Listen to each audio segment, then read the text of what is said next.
Aš pardavinėjau butą, tai nebuvo visiškai standartinis butas, nes jisai buvo standartiniam name, monolitiniam, aukštam, tikrai ne naujos statybos, tačiau jisai buvo visai kitaip įrengtas, jame buvo padarytas kapitalinis remontas.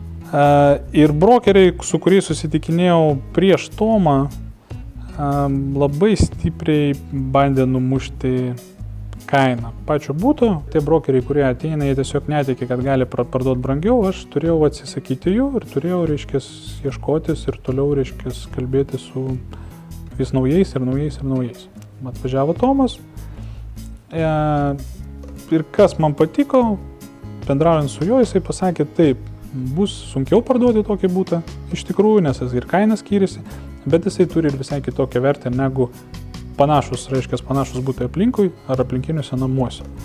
Aš pajutau, pirmas dalykas, jisai tikrai pardavėjas, antras dalykas, jisai tikrai gerbė savo klientus, tiek mane kaip klientą,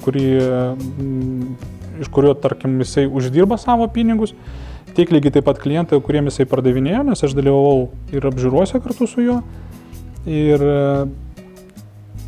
jisai tikrai ne iš tų žmonių, kurie stengiasi parduoti viską, bet kokią kainą ir taip toliau. Jisai tikrai įsiklauso į žmonių poreikius. Tikrai pavyko parduoti gerą daiktą už tikrai rimtą kainą, sakykime taip.